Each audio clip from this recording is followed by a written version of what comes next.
Hello, this is the kubeadm office hours. Today is the 14th of August, 2019. I shared the agenda document in chat. Please add your names to the agenda and also your items that you want to discuss. So before we begin, do we have anybody new on the call that want to present themselves to the group?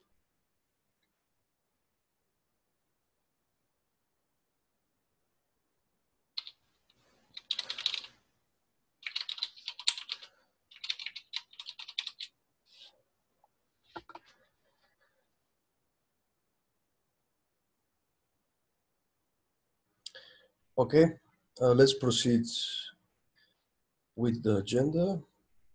Let me share my screen. Okay, so Fabrizio, you have the first item about customize. Can you hear me? Yes.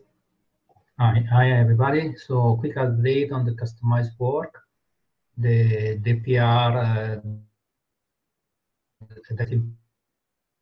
the core changes in kubeadm for customized support was merged, and I started to work on a second PR that implemented the UX change for kubeadm, and also a PR for implementing end-to-end test for customizing kubeadm. When I completed those PR, which are already in a good state, the only things that will be missing for customize is the support for patches, for JSON patches, which is not blocking for 1.16. So I think that we are in a good state for this, for the objective of this cycle. What are you going to include in the second PR with the UX changes, by the way? In the second PR, I'm including the changes to the UX. So basically, I'm adding the flag to all the experimental customized flag to kubeadm init, kubeadm join, kubeadm upgrade, and all the phases. I see. So after that, there is nothing else for the UX, and we can work on the tests. Exactly. Okay. I guess we can talk about the tests later. Do you want to, anybody has any comments on the customized work?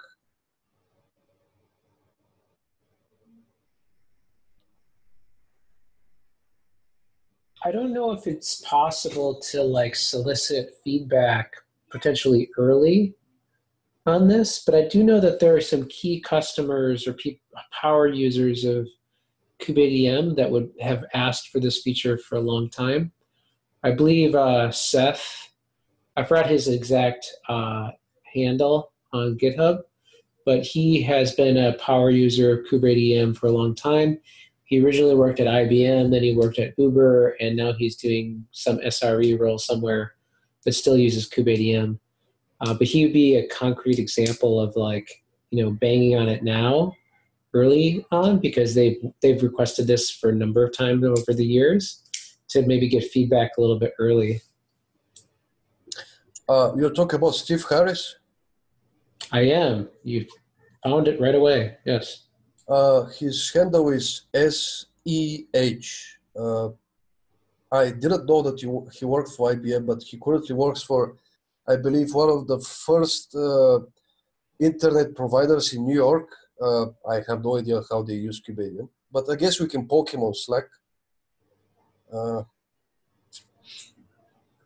get some early feedback. There are also some issues on GitHub that requested for extra arcs and extra volumes on a per node basis. So this is another obvious case. Yep.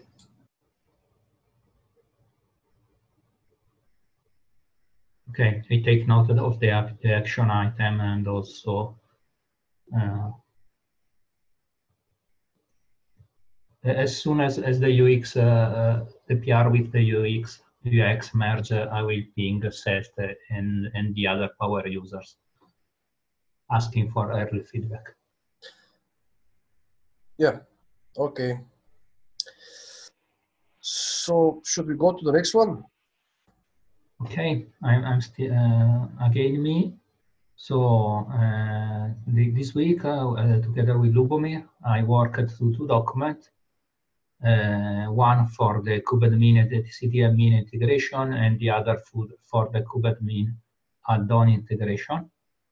They are still in draft, and the goal of the two documents is to collect all the requirements from the kubeadmin side in order to start a discussion with the etcd admin team for defining the interface that etcd admin should implement and offer to kubeadmin, and the same with the add-on team. So my request here is to please take a look at the document.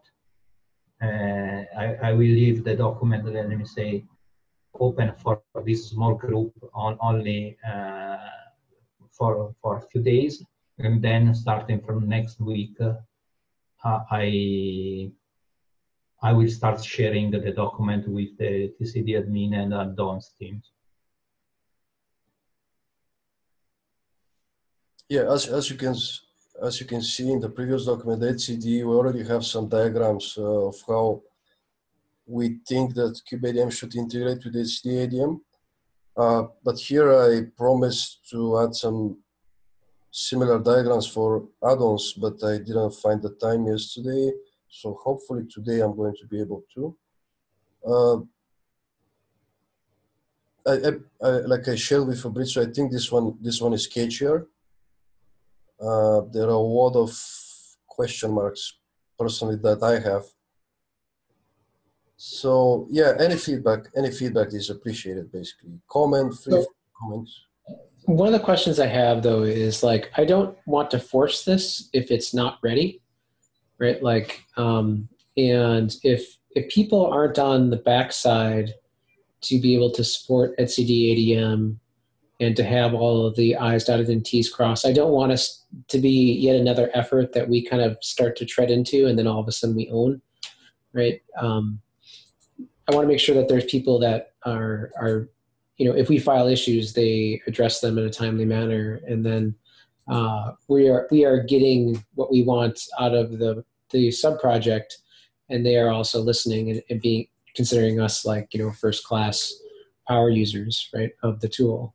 So I just want to make sure the contract is clear, because it's often this weird case sometimes where in the Kubernetes landscape, if you kind of go into someone else's turf, either one, you end up owning it and maintaining it, or two, you get into these weird conflicts and then have to maintain some roundabout way of making that integration work, right? So I just want to make sure that the contract is clear and that it's mature enough for us to rely upon before we start to make any actual major shifts.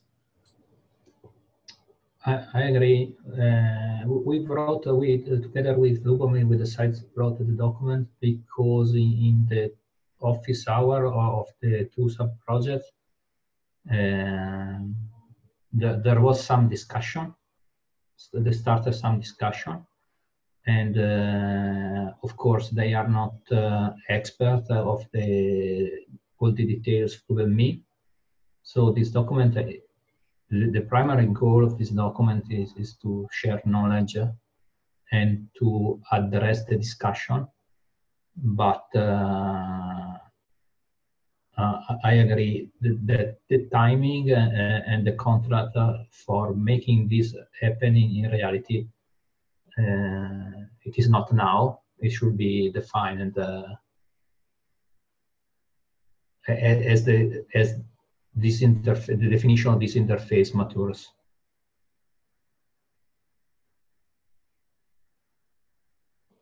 I personally think that the main purpose of these documents is to educate the owners of the sub-projects of how we see the integration with kubeadm and how kubeadm bootstraps, because some of the owners do not know exactly the details.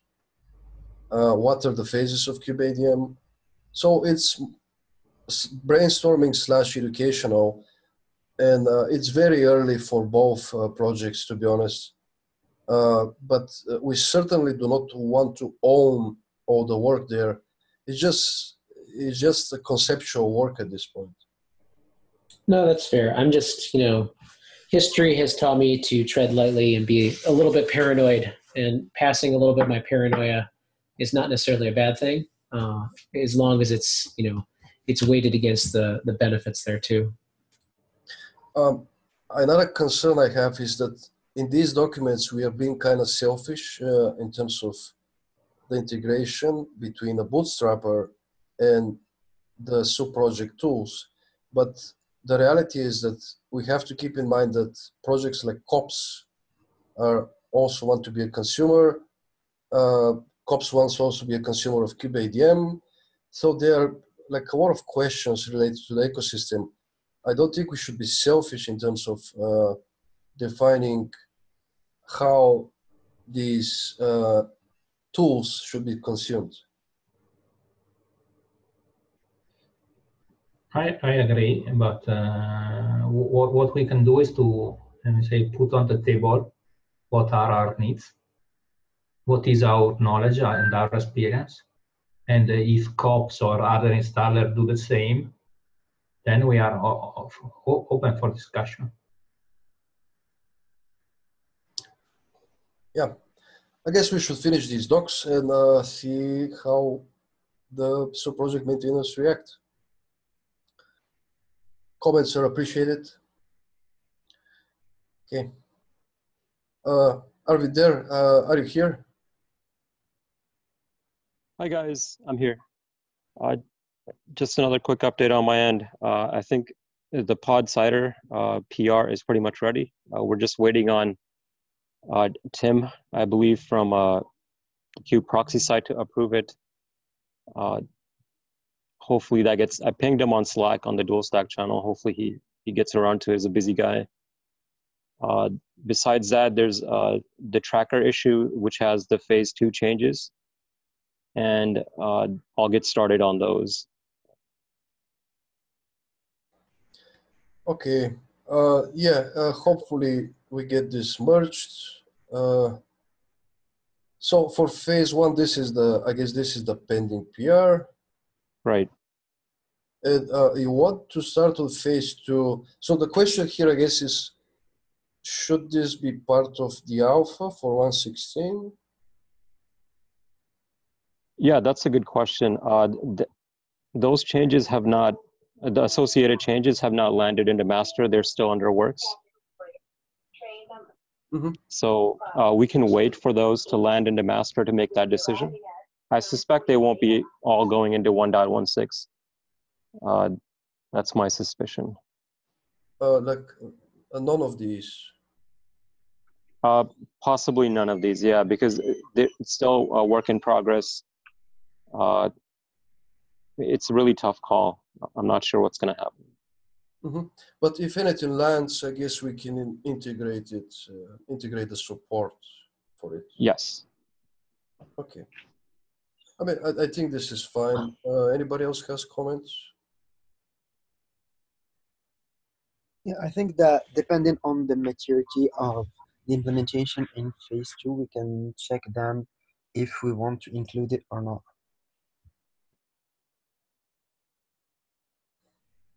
Yeah, that sounds fine to me.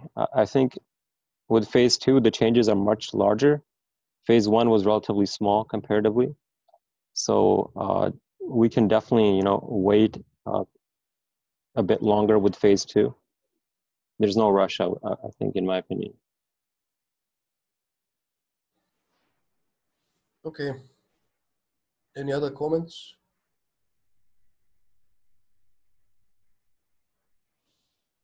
All right. So the next item is to look at the security audit. For those that do not know, the CNCF sponsored the security audit, and a team of people basically went through the Kubernetes code base as much as they can and they found some problem areas. They also created different cluster scenarios. They set up vagrant, things like that. So the whole list is here at the bottom. If you want to look at the whole list of items. And some of them are like already being worked on, being closed. Some of them are more sketchy. But in terms of this meeting, we only found 3 that affect kubeadm. Thankfully, the group reviewed kubeadm as one of the tools. So I wanted us to quickly discuss these items in the meeting. The first one is this, called Evaluate kubeadm Reset Problems. And you can find this in the PDF. There is also a link here to the KK tracking issue. So the TLDR of this is that they found a couple of problems. One of them is that we use this AWK scripting magic in Reset. And it's replaceable. We can replace this with some Go code. I think it's fine. The second, so this is the part. This part is called dangerous unmounting because there is a wildcard exploit that some Linux commands consider wildcards as a feature, but the security people think that they are very dangerous. So if we move to Golang, we can avoid things like that. We can avoid command injections. The second one is basically the security folks do not agree that we ignore certain errors in the reset process. Like we try to stop the kubelet, but if we cannot stop it, we tell the user to manually try to disable it to stop it. I personally think that overall the philosophy of reset should be that it's a best effort command. And if something does not succeed, we should not block and exit early the reset process. We can try to clean as much as possible, show warnings where we can. And yeah, really best effort. Yep. Yeah, and we have some timeout with decay, right? So we do timeout and retries on a number of things. I don't think we have that many, but I think we had actually, I think there is a bug that I need to investigate. We have infinite retries for one of the config maps. So if you don't have internet, I think it tries to connect to the API server indefinitely. So that's another problem. But I was hoping that we can agree that it's a best effort, really. Maybe we can retry some places, but not indefinitely and not exit early. Can we make the best effort more clear in the help of the command line? I'm sort of indifferent in terms of having an extra message in there. I guess we can. What do others think? I just think so for me personally, it was a little unclear when I was first learning what reset did, that it was a best effort. I'm not opposed to it, just if it's well known.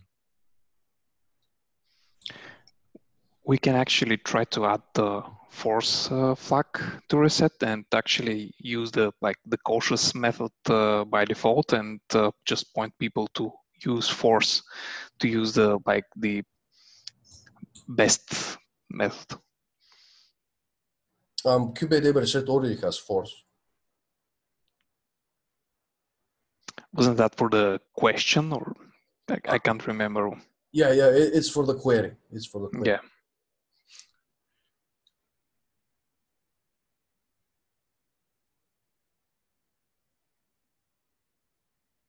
Personally, I agree with trying to have a reset at best effort. I'm not sure that it is everything at the best effort now. Maybe there's something blocks, something not. And I feel, my personal opinion is that when we are doing something at the best effort, we should comment this in the code. one thing that we don't do, and we've documented some fundamental tenets, and this should be like one of those fundamental tenets about the behavior, the expectations around the behavior of the CLI. Like we always trump up that kubeadm is a composable unit for MVP of bootstrapping cluster, and we should make some high-level statements about the behavior of our CLI. And I think best effort, finding out a way to wordsmith that properly is probably a good idea, and that could go on the opening page, right? Yeah, just as like a personal experience, I actually used reset and was counting on it failing if it ran into a problem, but it returned success no matter whether it failed or not, which was a little confusing. Well, that sounds like a bug. I think it should return an error when there's an error and it fails to do something. So if it does return success under situations where it does fail, that's a bug. Okay. But I don't think it should, as Lubomir mentioned, I don't think we should block indefinitely. Okay, that makes complete sense. So in terms of actionable items, I guess we can add a sentence here that this is a best effort command. If something is really a problem, we should exit with an error. I can do that. I mean, I'm not asking you in general, like we should agree that this is the place to document this, or should it be on the COI part?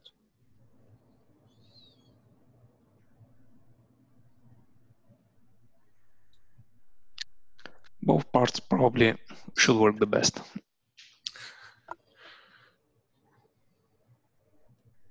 You said that it should be in the docs? I think he said both. So like in the both. CLI and the docs. Yeah. It seems to me reading this issue that the main exploit we should be concerned with is the shell expansion. Yes. So, I mean, we could just not allow that. Well, like you can set an option to turn off globbing. We could just not run it in a shell. I personally think that we should refactor this completely. There's also some utilities that we can use already for unmounting, but I ended up writing my own unmount function instead of making sure that the AWK call is safe.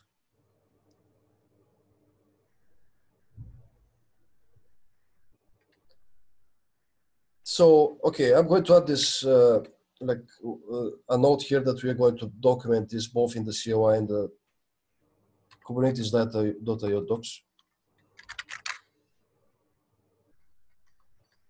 So basically we are going to do two things. One is to remove the shell expansion, and the other is to document and refine the idea about how best effort works. Yes. Okay.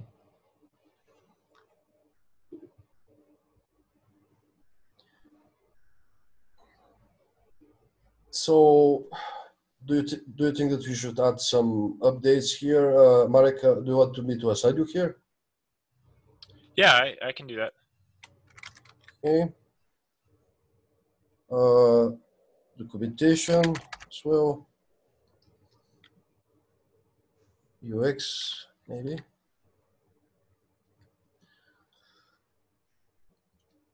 All right. Let's move to the next one.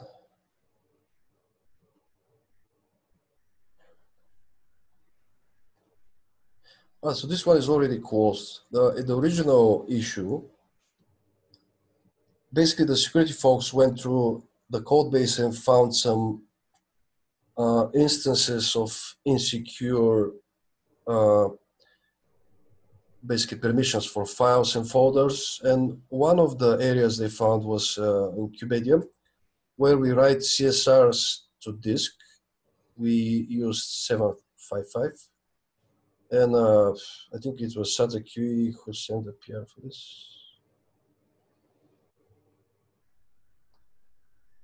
And the PR basically,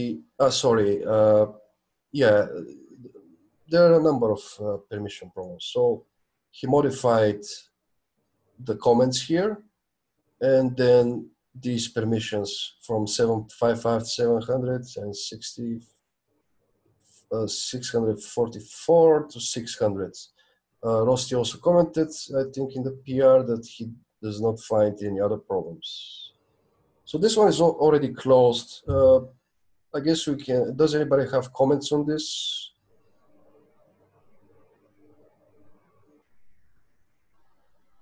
It's a pretty simple change on our side. Okay, the next one, this. So this is the sketchiest one, arguably. Evaluate superficial health check. And the original issue, basically, this is specifically to kubeadm. We had during upgrade, we have a pre-flight check that checks the cluster health. But what it does is it checks the API server health using a discovery.rest client mechanic. And then it basically has another check that is check if master nodes are ready. And finally, it checks the existence, I believe, of static pod manifest files and if they are readable, I think. So according to the security folks, what we are lacking here is that we lack a check that is checking whether the control plane components such as scheduler and controller manager are also healthy. So I did send a PR here. Let me see where it is. Actually, this is the original tracked in here. So I said a sort of a naive PR. My proposal was to check if the components are simply running, but Rosti made some valuable comments here that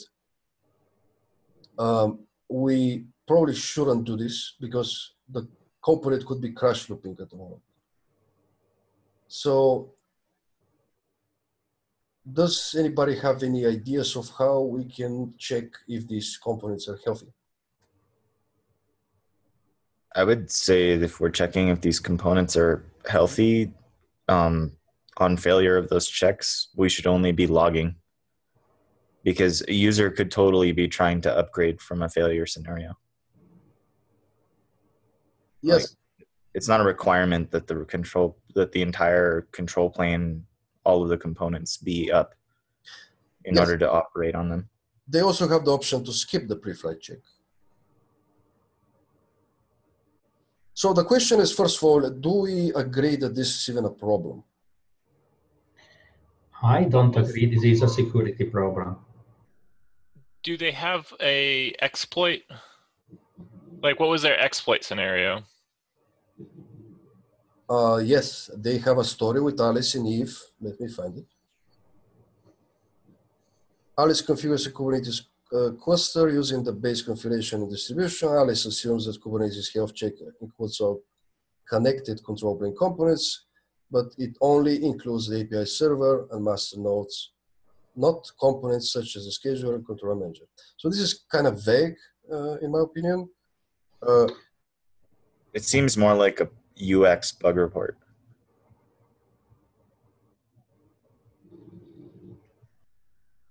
Yeah, I don't classify it as a security problem.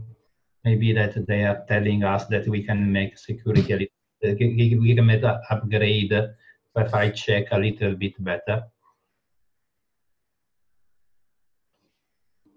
I think maybe they're thinking of security in terms of the CIA triad: confidentiality, integrity, and availability. So this is an availability issue. Therefore, it comes under the broad category of security. Okay. I mean, I think it's good to add a pre-flight check so that users know if components aren't running on but I mean, yeah, this is like a UX thing. Like, but somebody should do this. It could be a good first issue, you know. Or Lubomir, didn't you say you already wrote some code for this? So I already created a PR. The PR checks if the pods.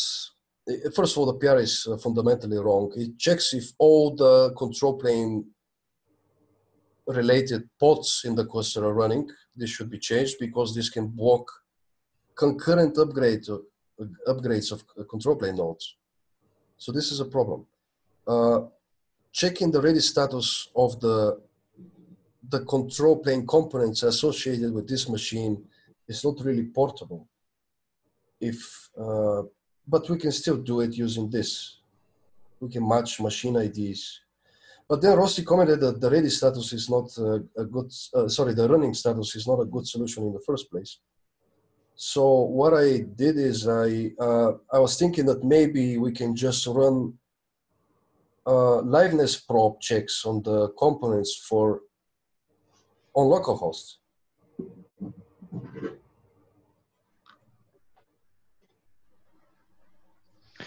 Yeah, that's actually when you mentioned the concurrent upgrades thing, it like suddenly really makes no sense. And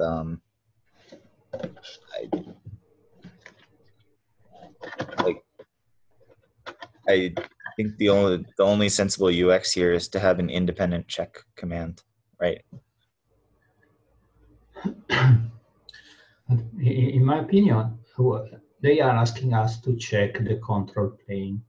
So checking the control plane, in my opinion, we need an answer from the API server, and probably, so if the API server is answering, I don't think we have to check all the let me say API server pods because it is answering.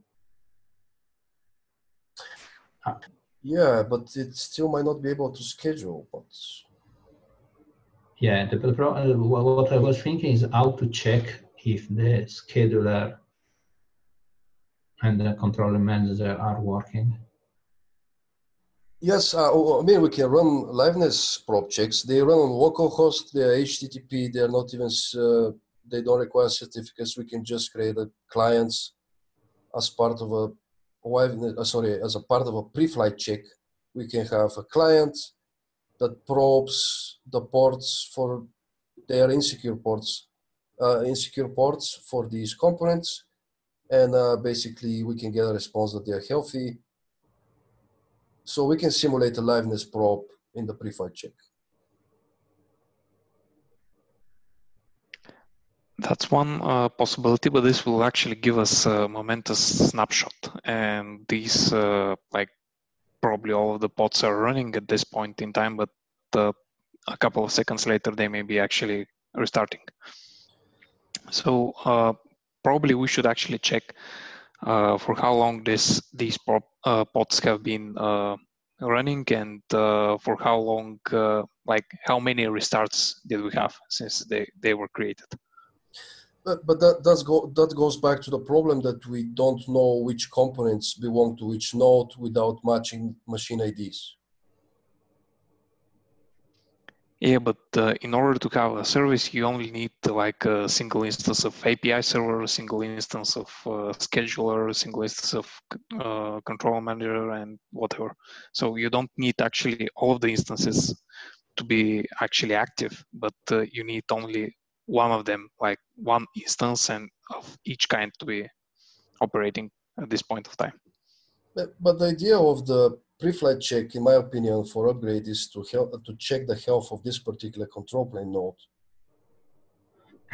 No, I don't agree with this because maybe that this control plane is broken and this should not block me for doing upgrade as much as I have another API server I can talk with. Yeah, adding this check-in when it might only fail every now and then during a concurrent upgrade sounds like it would make things really flaky. Should we put this off till a little bit later and try to get through the rest of the agenda? Yes, only one last proposal. I think that a viable way to check everything is to schedule a daemon set or a pod, and wait that the pods comes up. If the daemon set works, means that we have a API server, a scheduler, and a controller that works. Yeah, And this is much better than having no checks. and we can potentially replace this whole set of checks with the proposal you have, Fabrizio, I think. With the daemon. Let's open an issue. Let's discuss on the issue and move on as Marek is suggesting. But probably this is a really practical and pragmatical way to check everything. Yes. Okay. Please comment on the ticket. It has been open since last week. All right. Let's move to the next item. We have Andrew Reichard moving kubeadm out of tree. Yeah. This is more of a question.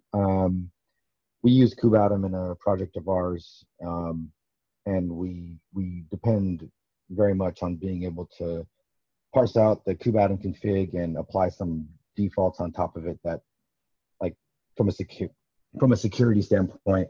And with the latest move in Kubernetes with the Go modules, we can't pull in anything from kubeadm anymore. And so, you know, long term, we don't want to depend on templating, and we'd love to be able to use kubeadm again, more library-like.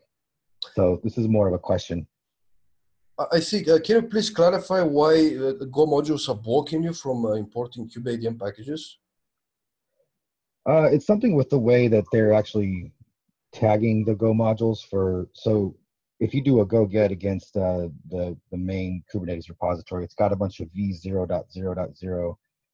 I'm not sure I quite understand how it's working, to be honest with you, but all of the Kubernetes components, if you go to the bottom here, they all have v0,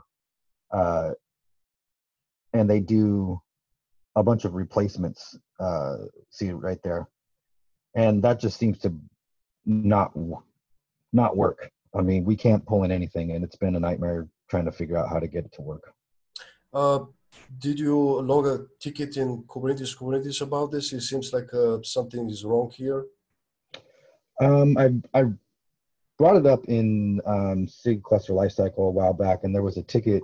The suggestion was that we need to move kubeadm out of tree, and there was a ticket brought up by Dims. I just know him by his GitHub handle. I don't have it in front of me, but it was all around moving kubeadm out of tree. So I didn't create a ticket specifically around what we saw because of the recommendation to move kubeadm out of tree would fix it. So there's two parts here. We are slowly piecemeal moving things or separating the dependencies to get it so that the configuration file, which is basically the only contract that we really support from a vendorable perspective, to be outside of the repo. We're getting there. But this is a separate issue. Like, you should still be able to vendor. So I think there's two separate problems, and we're working on the other one. This one I was not aware of. Okay. I have a suggestion here. So if we put kubeadm aside here, kubeadm is probably going to move, hopefully, in 1.18. But if you can reproduce the same problem with a minimal example, with something else, for instance, importing Kubernetes/pkg something, and if it exhibits the same problem, then this is clearly a repository/Go module problem, and folks should have a look at it. Okay.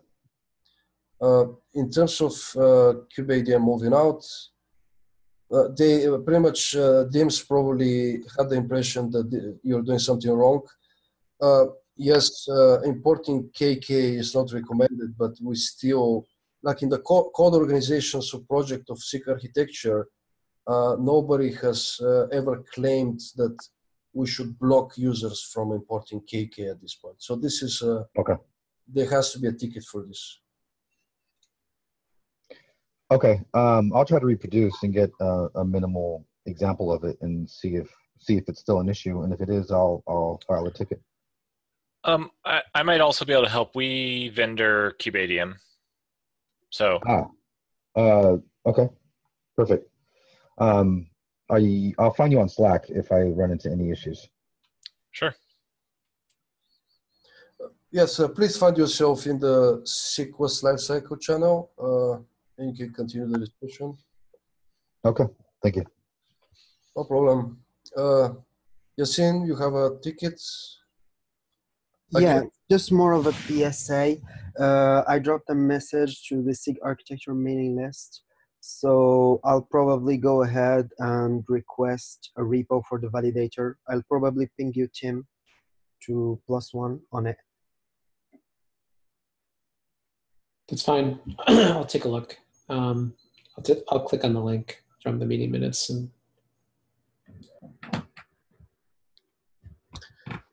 Okay. I wonder about the future of the system validators repository. It's not clear if this needs refactoring or if kubeadm is going to continue using it, but it feels to me like the creation is appropriate at this point. And once we start sharing the repository with the node integration tests, we might decide like, hey, maybe we should stop doing these validators in kubeadm. But I think it's still a step in the right direction. Yeah, I think we might need a separate issue to like brainstorm if we need to refactor it or just drop the usage of it.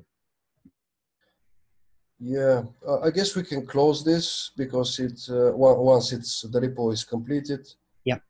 And we can create a separate one about the validators. We had a discussion with Rusty and you. Maybe we can continue it on the ticket. Sounds good to me. All right. Do we have anything else on the agenda? Anybody have any topics they want to discuss?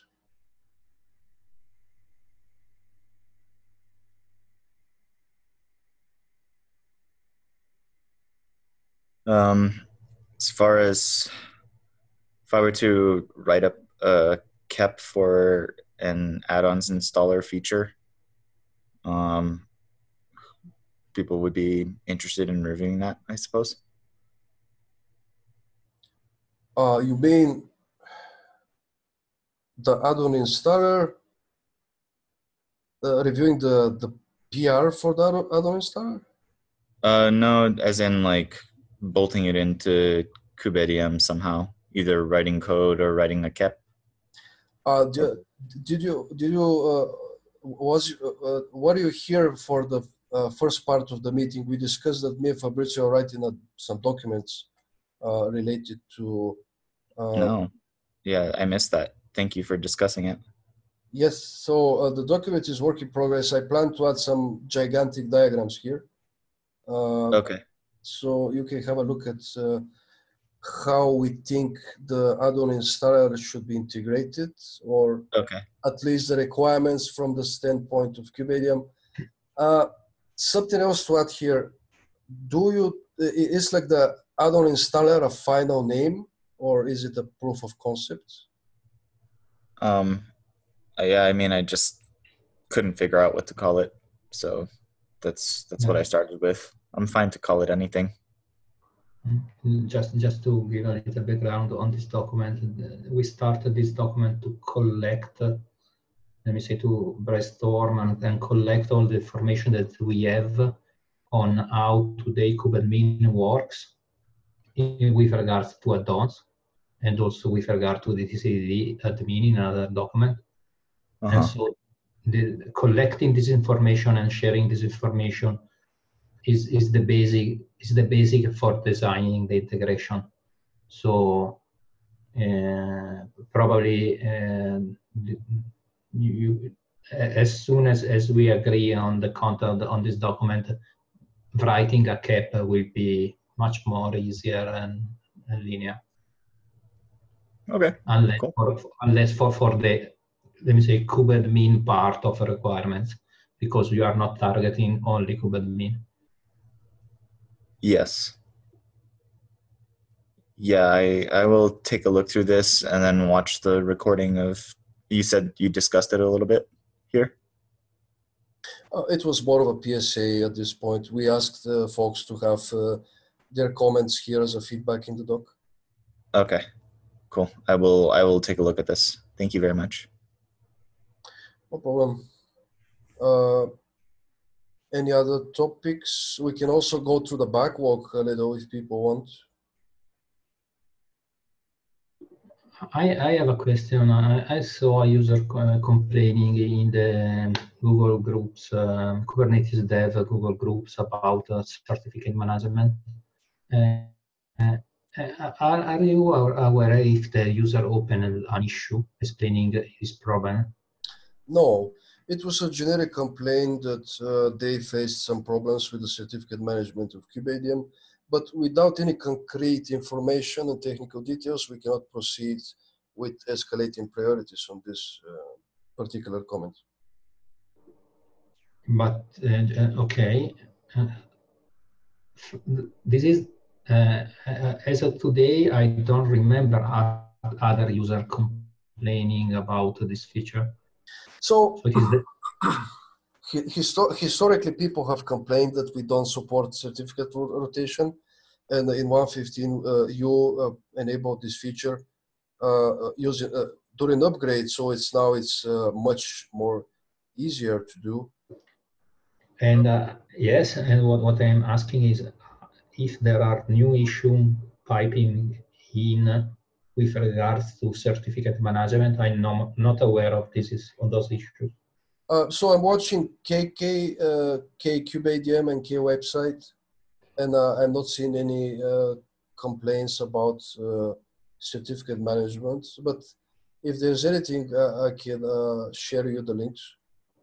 Okay, I don't know if it makes sense to try to reach out to the user and asking for more details. Sometimes some users simply not happy with how the Earth is turning around. We are just project managers. We cannot really make everybody happy. If they have problems, they should walk tickets. The repository, the issue tracker is open, and we can discuss it on the ticket, instead of trying to contact people individually. That's my opinion. Agreed. Okay. So do you folks want to discuss something else? So I do want to say something. Yesterday, I was on one of the kubeadm calls and I was directed to this call. One of the things that I've noticed with set bundles with kubeadm is that the validation fails whenever you're using set bundles. So during the pre-flight check, one of the things that happened is the validation, and I just wanted to find out if there's any plans to actually implement anything to validate for set bundles. I get this. I saw you in yesterday's meeting. Yes. I think we should log a ticket because I'm still not understanding the problem with the validation. So you have a CI bundle that kubeadm is erroring out during validation. Is this correct?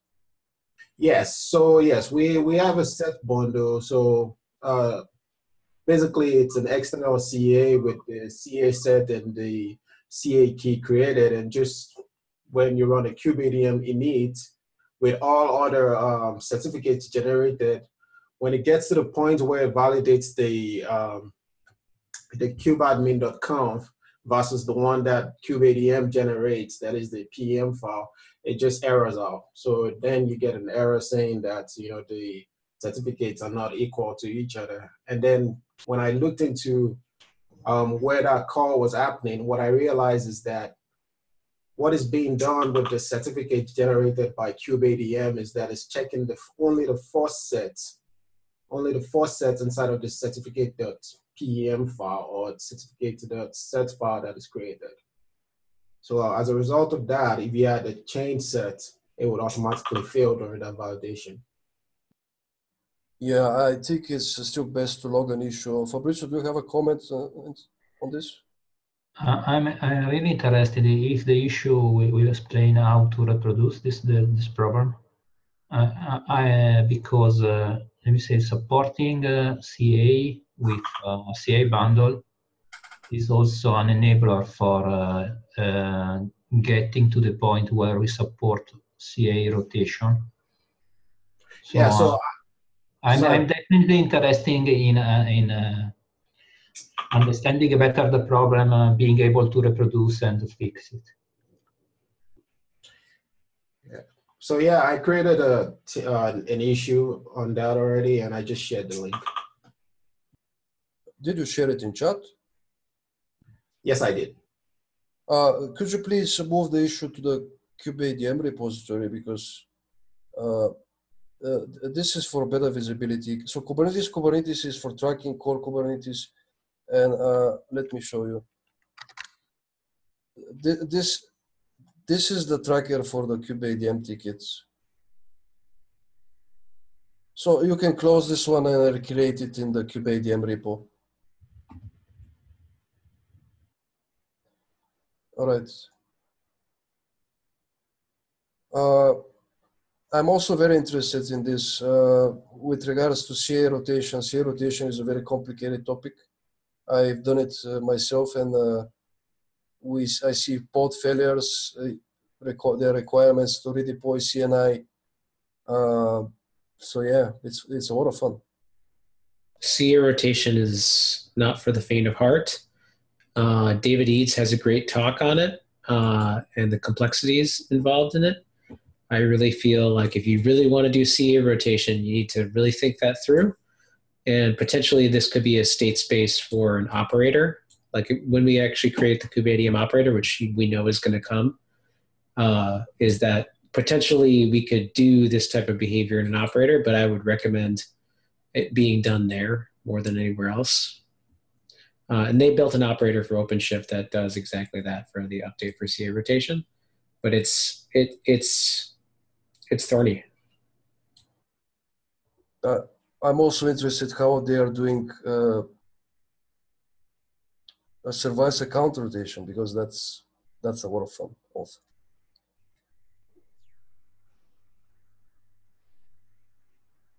But yeah, I mean, we maybe should create a CA rotation ticket at some point when we start seeing the pressure, the demand from consumers.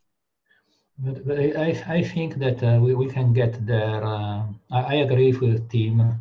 CA rotation requires orchestration, and only an operator can help in this.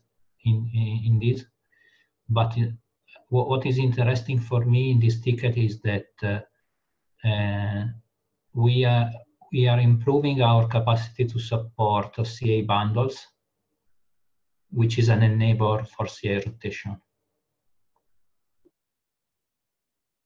Yeah, but it's just one of the steps, I guess.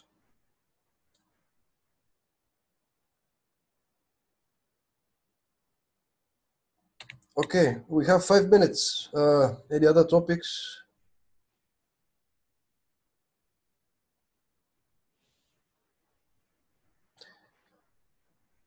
Okay, I guess we can call it early. Thanks, everybody. See you next week. Bye. Thank you. Bye. Thank you. Bye.